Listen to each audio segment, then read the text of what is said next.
الحمد لله والصلاة والسلام على رسول الله وعلى آله وصحبه ومن والاه.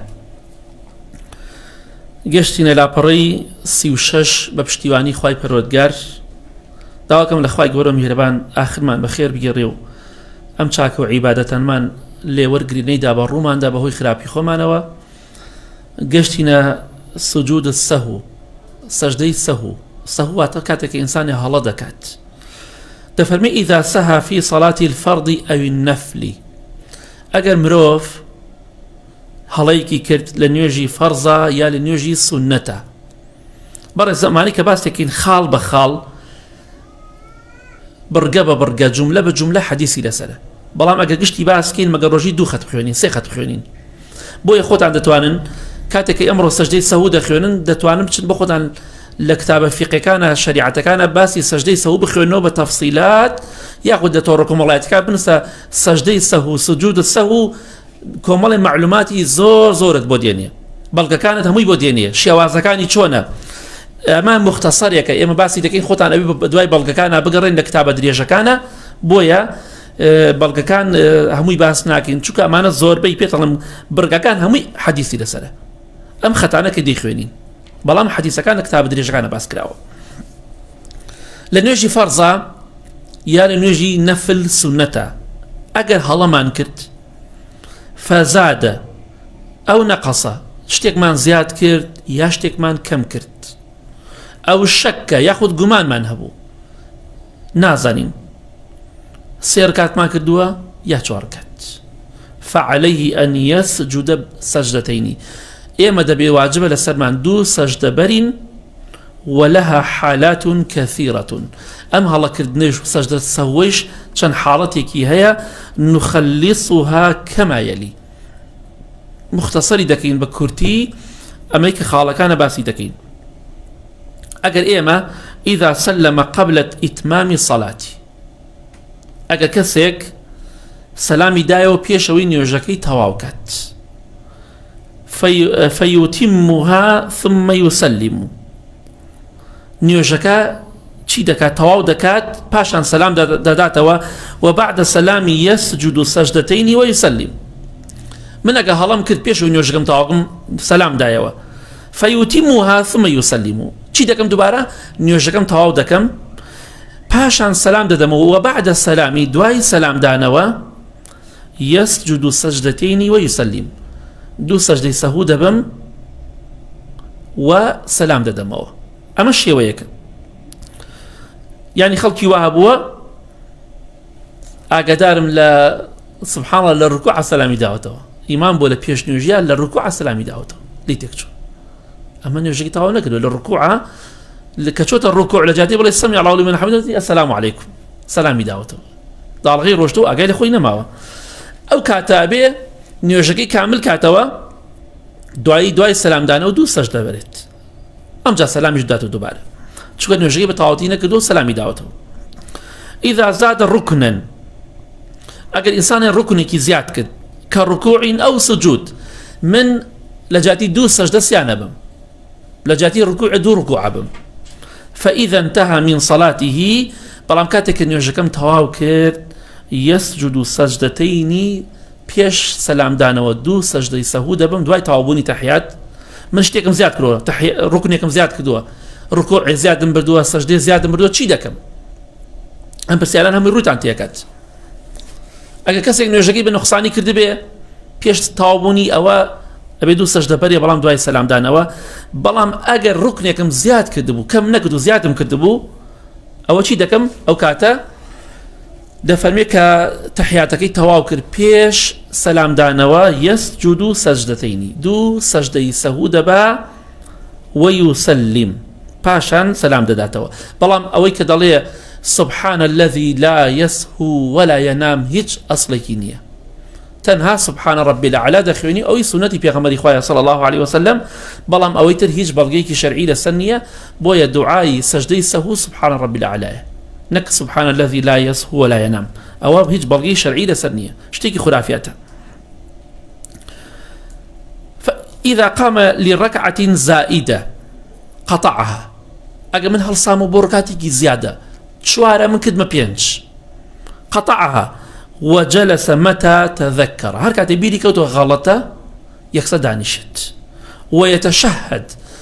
تحيات خوينم ويسلم ثم يسجد السجدتين ويسلم. من شتێکم زیاد کرد چوومە لە ڕکاتی 4 رکات 5 رکاتم کرد یاخود بیرم کەوتەوە لە ڕکاتی هەڵسام بۆ ڕکاتی 5ەم خۆی نیوەڕۆ 4 رکاتم هەڵسامەوە بۆ 5ەم ئیشا 4 هەڵسامەوە بۆ 5ەم هەر کاتێ بیرم کەوتەوە دانیشم نایە بڵێ کاکە وەکو زانایان باسێکن بەڵگەی لەسەر نابێ بڵێن تازە من نەبێ نوێژەکەم تەواو بکەم نا یەکسەر دانیشە تەحیات بخوێنە سەلام بدەرەوە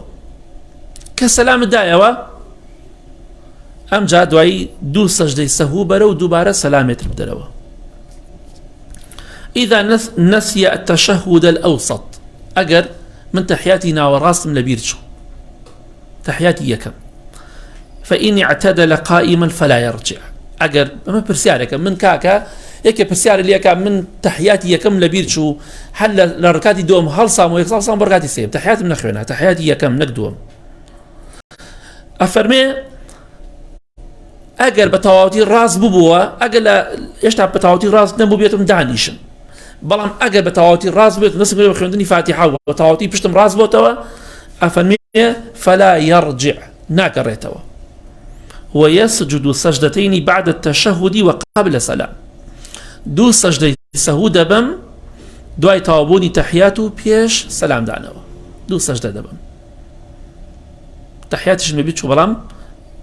فإن تذكر قبل أن يستوي قائما فليرجع بلام بيشوي راس بيتوا ايش تبى تعطي راس نبوتوا أقريتوا ولا سجود عليه وكانت السجدة نابت وقت من توزك خلص مو دعني شمو سبحان الله يقول لك دانيش ما بتعطي راس نبوتوا أو السجدة يسوي نابه بلام أجر بتعطي راس بمدسم قد تاو بشتم راس بوا أبي السجدة يسوي برم بلام أجر بتعطي راس نبو بيتون لاني ويابم بو هالصاندن وتيان سبحان الله دانيشت موا سجدي سهوي نابه هيجي نابت تحياتي خوم دخيل مطاع برسم بيسم شتانا معلومات ما نستديها بيه. إذا شك في صلاته أجا كسق لإيما لناوني جاكيدا قماني هبو وأمكنه تحري قرا بدوي أو دا بزانت تشي كدو قمانك مدور سبيه نازم شار كاتم كدوه وتغلب الظن وأمكنه تحري أقرين بيدا كما بزانم شار كاتم كدوه وتغلب الظن يعني سطع حفتها هشتا قمانك من سرتشيه آية سير كاتم كدوه يا شوار سجد سجدتين بعد السلام ثم يسلم أو كاتا من زيادي أكم نازانم سيم كردوه يا شوار سيك حسابكم شوارك حساب ناكم في غمري خواه فرمي صلى الله عليه وسلم هر كسيك لأيو قماني بو دروز بو باكا مكدابني شو كان من قمان بلواني السير ركاتم كدو بس شوارك قمانم تياتي أو إيكا قمانم تياني السير ركاتك حسابي دكم باشان دواي سلام دانوا چي دكم سجد سجدتين بعد السلام ثم يسلم دواي سلام دانوا 2 سجدة دبم سجدة سهو وتواي وهم دوباره سلام ددموا كواتا أبي زيادي كم أو قمانا نهرم أفرمي إذا شك ولم يمكنه التحري يبني على الأقل أقل قماني هبو ونيزاني حرشاني كنيتواني يكلاي كاتوا كما كحسابك أقل ثم يسجد سجدتين قبل السلام بيش سلام دانوا 2 سجدة دبات إذا نسي ركوعا أو سجودا كسيك ركوع كي لبيلتش هر ركوع نعبا يكسر دواي سمع الله أو سمع الله بلين فاتحة خوينات شو لجاتي بجيت الركوع الله سمع الله لمن حمده ركوع نعكت يا لجاتي 2 سجدة يكدبات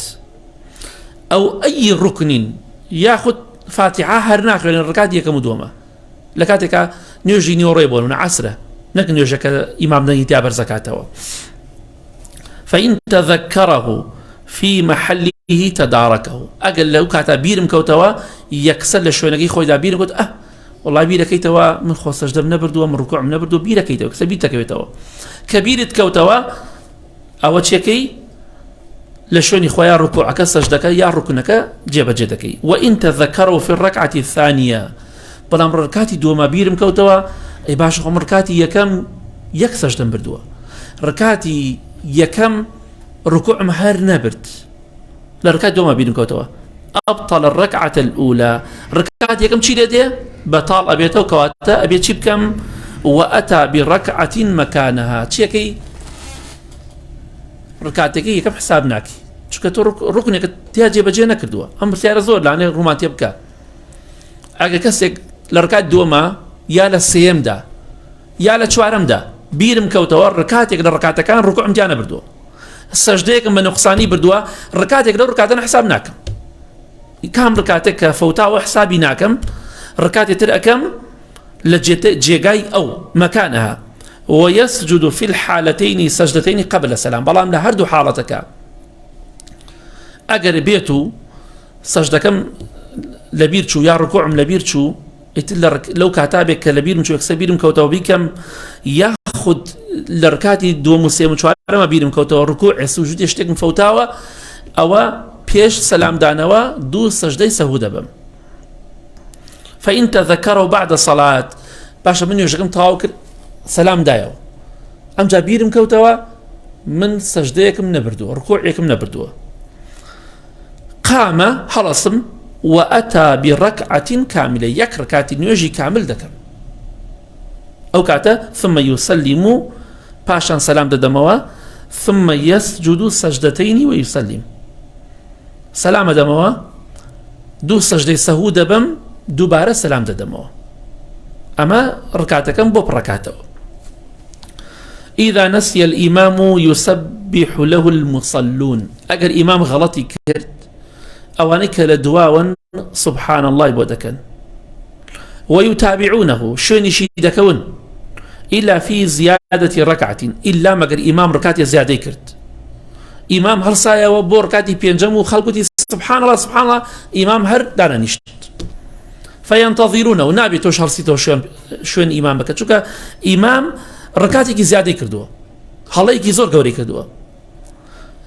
خلقي دعني شيء تشاوريك حتى يسلموا معه أما بسيارك جرينجا من بيش نجية كم نيورويا يا عصرة يا عشاء يا هر نجية كتيرا أشم ركعتك زيادة دكم نيورو شوار كاتا من هلا سمو بركاتي بينجم خلص سبحان الله دكا من هردانانيش أي أو خلق شويني من بكوي ببي حديث نخير خلقي چی دکا خلقي هیچی بخسي إمام ناكا إمام بخوي باب بيو بخسي كاتا إمام دان دوباره الله أكبر كاو السجدة أبا أوشتانا خلق بخوي دانيش دوا كإمام تحياتي خوينا لقال إماما خلق تحياتي خوي دخوينيه إمام سلامي دايا وتو سلام ديتوا بلام هلناسي بركاتي بينجم مادم إمام هرصاب نشوين يكم نخير أو مخالفة إذا سهل المأموم خلف الإمام طبعا إمام سجدة أبا توكاتا أو خلافي تا أشكات السجدة بعد واي سلام دانوا يا بيش سلام دانوا أو خدوا رأيك هي إذا سهل الإمام خلف الإمام أو إذا سهل المأموم خلف الإمام بلام أجر من هلا بكد لبشتي إمامه مأموم لبشتي إمامك هلا يدكم فلا سجود عليه من سجدي سهو نابم ويتحمل عنه إمامك طواو كفاية أبو إمامك مسؤوليات يوي هالقرتوها أجا من هلايك منكرت أو لسد إمامك ومن كيشم دينا سجدي سهو بنهيج بالله ما قال إمام هلايك هم نبي سجدي سهو بدين إذا نسي تكبيرة الإحرام الله أكبر إن يجدا بسن لبير ماشي أعاد صلاته ولا سجود عليه أبي نيوشكم هر دوباركم هر هم نيوشكم دوباركم أقدر بكاتي شنو لا مزجوته وجاري إيمان والركوع آية أبي دو الله أكبر كي الله أكبر أم بو تكبير إحرام نيوشدا بسن الله أكبر دومش بو أويك أشمل ركوع بلام الله أكبر أجر نكم نيوشكم بتعالى بيهر الله أكبر يكم هو مجرد يعني الله أكبر دومش خلاف تاعي واجب يا سنته بلام الله أكبر يكم كان يجدا بسنا أو واجبه ركنه أجر نيكم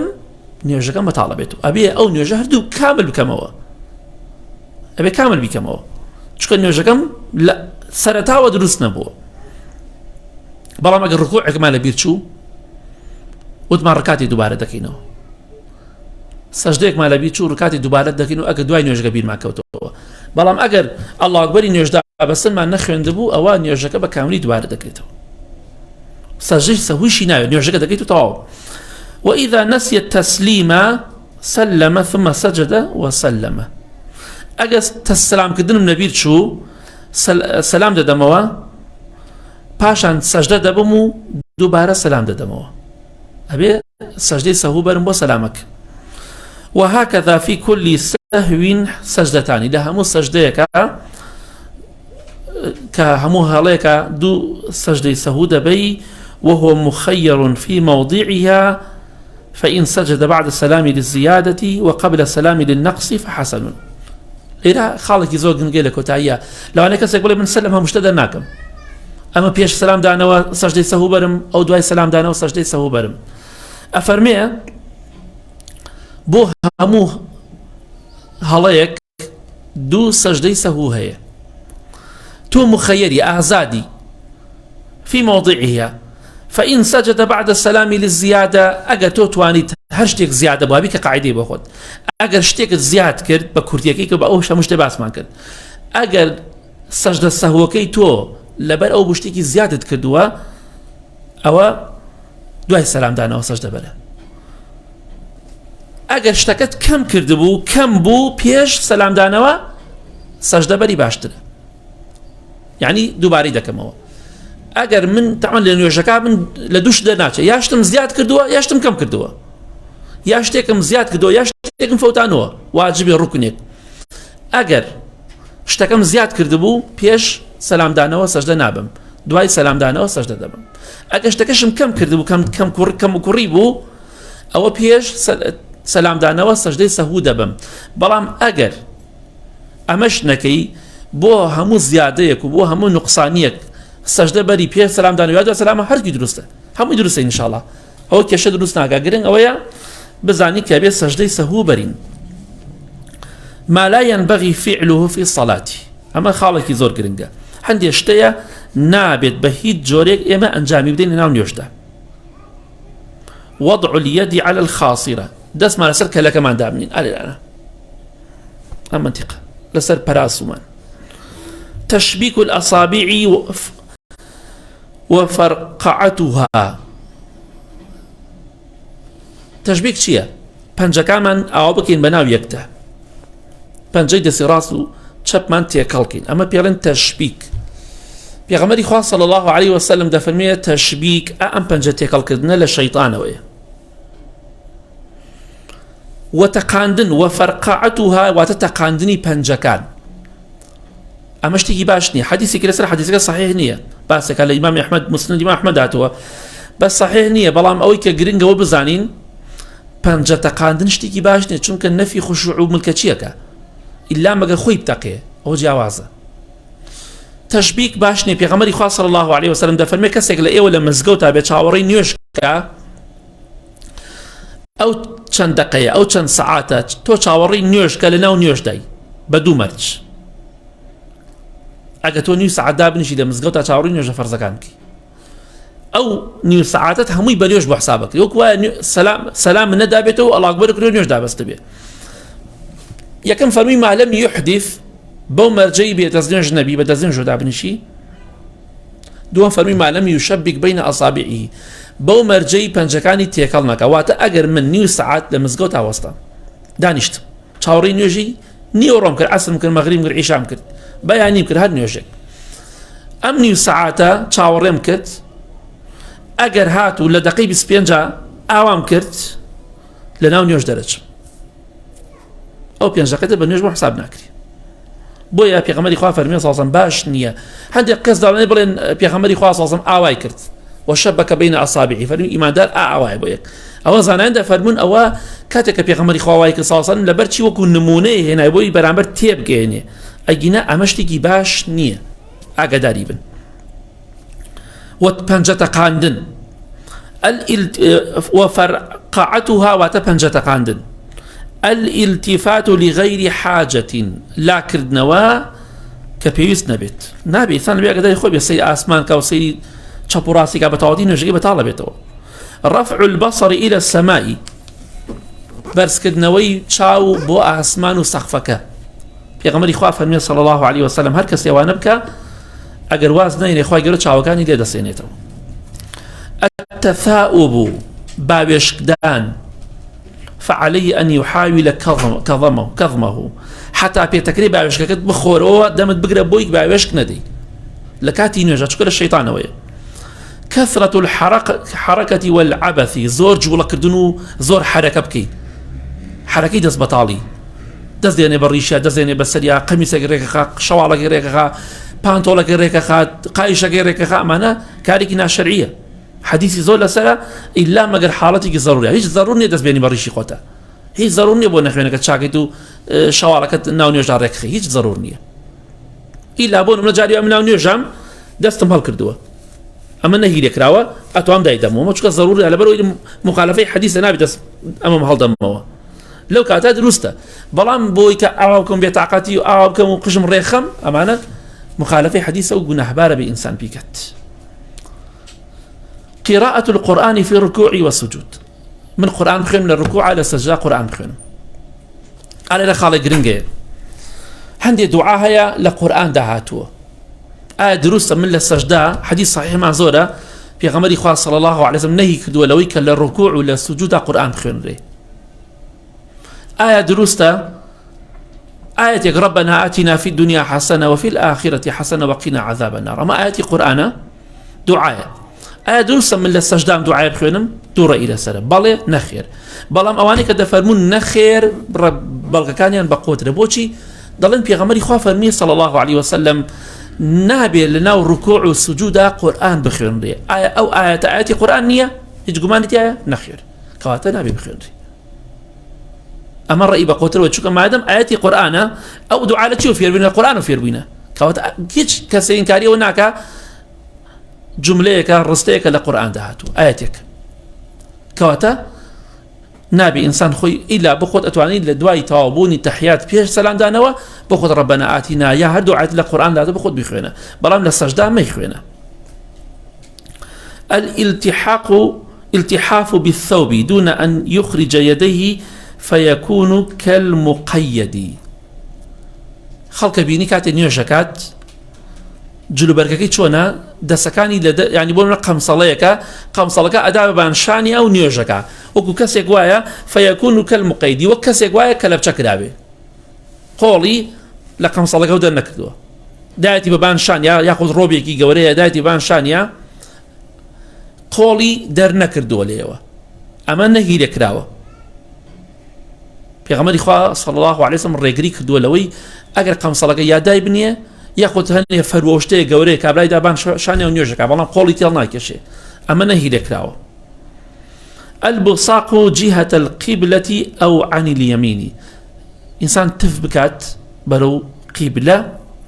ياخد لا تفكى بلاي راسته أما نهي لێکراوە. پیغمبری خوا فەرمێ صلی الله عليه وسلم هەر کەسێک تف بکات بەرەو ڕووی قبلە لروجي قيامتها ديت فكبني وشاواني وي بروري قبلة تف ما كان عقدار. حضور الصلاة بثياب ملوثة وبروائح كريهة أما دبوني نيوش بجليكي بيسو بوخلو بوناخوشة وبونيكي ناخوشي وبروائح كريهة جليكي ناشرين جليكي بيسو بوخل بوناخوش كابراد يبو مسجد جليكي لبلا كازنا يرتنيش نيوش كات أما نابت شو خلقي زعاجكي.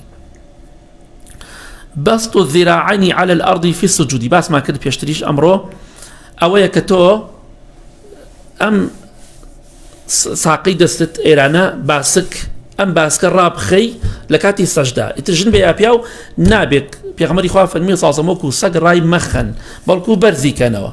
كواتا أمت أبي برز بي بياو بي أفرت نابي أمر راب خي عوا لكاتي سجدة. الجلوس بوضع المقعدة على الأرض بين رجليه الجلوس بوضع المقعدة على الأرض بين رجليه يعني إنسان داب نشيت بوضع المقعدة على الأرض بين رجليه يعني إنسان جنابيت داب نشيت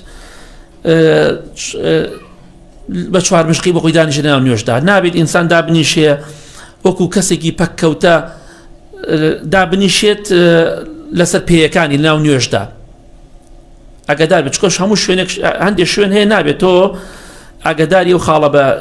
شوێنێکە شوێنی دانیشتن نەبێت دابنیشی شوێنە دانیشتنی نابێت دابنیشی الجلوس بوضع المقعدة على الأرض بين رجليه إنسان لبين هردو بيخويا دابنيشي أما نهي لكراو نابت الإشارة برفع اليدين عند التسليمتين كاتي إنسان سلام داتوا أو دستيش لقلا بإشارة بدستيش بكا دستيش بس كادو لقلا السلام عليكم السلام عليكم أما نابت الصلاة بحضرة طعام باش نية كاتك بحضرة طعام واتكاتك أخواردن آمادبو أبي خواردنك بخوي أو مدافعة البول والغائط يا الإنسان تنقاوبو أو كاتا نابت نيج بكات سجود مريض على شيء مرتفع إنسان نيج بكا نخوش لسر شتيكي برس سجد بريه وەک باسمان کرد دەرزەکانی پێشوە کەلویسادەتی وەنەحویها من ناتوانم سەجدە بەرم بۆ سەر زەویەکە پشتێک سەرینێک دانێم لەسەر سەرینەکە سەجدە ئەبم بۆی لوتم دا لە زەوی ئەمە نەهی لێکراو نابێت وتمان دەرزەکانی پێشوە وتمان ئەبێ نوێژ بکە بەڵام با سەجدەکەی نزمتر بێ خۆی زیاتر بچەمێنێتەوە لە ڕکوعەکەی بەڵام ئەو شتە نابێ بکات التمطي في الصلاة التمطي في الصلاة يعني إنسان شون ضلي ناو نيوش دا خمساردي هبه بطاقتي هبه بزاري هبه جوان بجواني نيوشكاني بجواني نكات إهمالي بكات يعني كاتك ديبيني نيوش دكات حل خود لخود بيزار بي يعني بشوي كي ناخوش نيوشكاني دكات إنسان نيوش يكري بيقول جوجول بي أبي بإذن إخوائي قورا بدل نيوش بكات نك بيزار بي لخوي وطاقتي نيوشي نبت التلثم وتغطية الفم في الصلاة لغير حاجة دمتشاو هالبيكي ياخد دمت هالبيكي إلا ما قد ضرور به نهي لكراو لكاتي نيوجدا دمت هالبيكي بجامع نبي بدمامك بهرشتي إلا ما قد حالتي ضرورات وكو كاتي كانوا كورونا يا هشتيكي آوا زانين نخوشيك نقل به أو كاتا آساي أجينا نابت دمت هالبيكي خلشي وعي بردوام لكاتي نيوجدا جامعنكي لسلوتيتي يا لسدمتي أما نهي لكراو نابت إلا ما قد ضرور به عدم تحريك اللسان عند القراءة خلقيا زماني ناجولين لكاتي قرآن خوندنا لكاتي ذكرى أو صافاتي خوندنا أو سجدة نابت عدم تحريك اللسان أبي زمانة بجولي لكاتي قرآن خوندنا لكاتي ذكرى كان أجا زمانو ليوت نجولي خواهي قالوا ليت قبل ناكت أبي بجولت إسبال الثياب للرجال وإطالتها تحت الكعبين أجر بياو جلكي شور به وإطالتها دريجي بكاتوا بو هاد لخوار قل قابي وبه قل بي به أو نهي لسره وحديثي زول لسره وهرشي لسره أبي لجور رقايب بيه ما هو بيت چکا قال لخوار أو بي بناو جهنم بيغمري خواه فرمي صلى الله عليه وسلم بوي أو دريج كدني جلو برقه بو بياو حرام و تاواني قوري بلان بو آفرت شتيكي چاكا جلقي شور بيت الإسراع لإدراك الصلاة إما بلبكين بويكا بقين بنيوش دا أمشتيكي هلايا ببهلا راعك منا مزغودك تغنى نفسم الحمد لله رب العالمين الرحمن الرحيم أم بوشي ونهي لك نابي بتنغى نفسي زور بنا راحتي فاتحة خيونيا الذكر كان دكم إسراع لإدراك الصلاة بركاتك مفوتي بليك مكا تنغى نفسد كات الصلاة إلى الصور ركتا يوينيكو نيوش بكي أو بثياب فيها تصاوير ياخد بجليك ونيوش بكم يوينيت يدابي باش نية نيوشك قبولة بلان باش نية الصلاة في مبارك الإبل نيوش كدن لبتشي حشتدا بلان لبتشي مرو بزنا حديث لسرة بيغمر إخوة فرمية صلى الله عليه وسلم ناو بتشي مرو بزندا نيوش بكن بلان نهي هشتدا ميكن أنا قبرتي ناو بتشي كبربي لبشقلو أو شتانا آساي نجتيابكي بلان هي هشتنا خير تخصيص مكان معين في المسجد لغير الإمام غير إمام كابرا شريك دايك دول أمشي أنا شوني قوم يك كسر يعني نيوشكا أو عندك كسي بتمنى هل كسب شيء أو شو ندري كادرو لكاته هراء عليه نابي كسر تو جاي أو جاي كي تعبتي من حديث لسرة دروست نییە لە مزگەوت تا جێگایەکی تایبەت بۆ خۆم دابنێم بەس خۆم لەو شوێنە نوێژکەم بەڵام ئیمام شوێنەکەی تایبەتە خۆیترەوە گومانتیانێ بەڵام غیری ئیمام لغیری الإمامي مسابقة الإمام بيشكوتني إمام أما اشتكي خرابة شرعية أو التأخر عن متابعتي أمش هر كارساته إنسان تأخير بلقل إمامه بجورك خريكة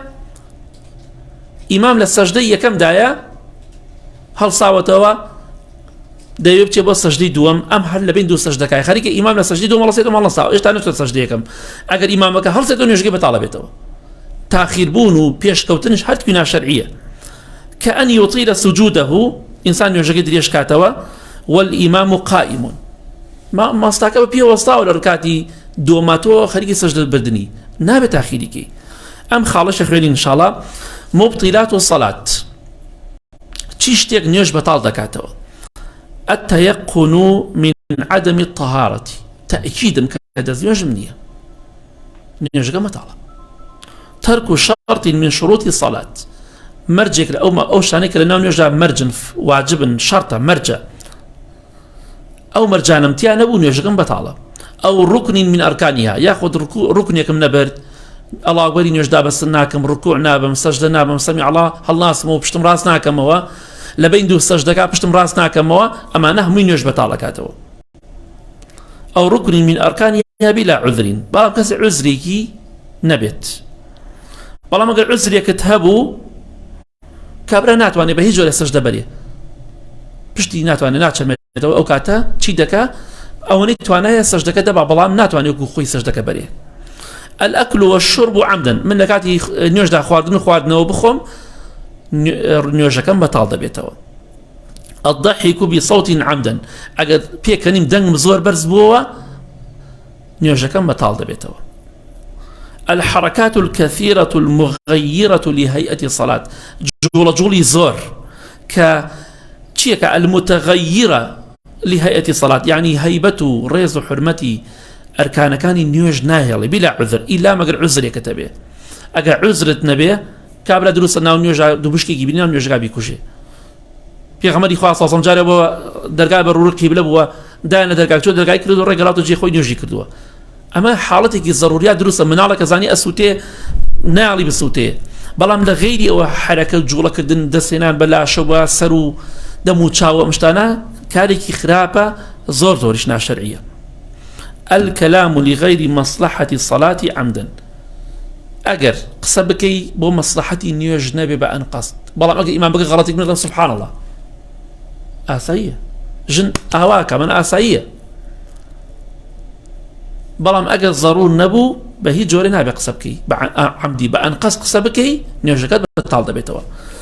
دعوكم الأخوة يقولون مهربان آخر من بخير بقي يا ربي إخوة لقناها كان من خوش بي لقناه هدايكو باوكم مردو كان من خوش بي آخر من بخير بقري آمين آمين وصلى الله على محمد وآله وصحبه أجمعين.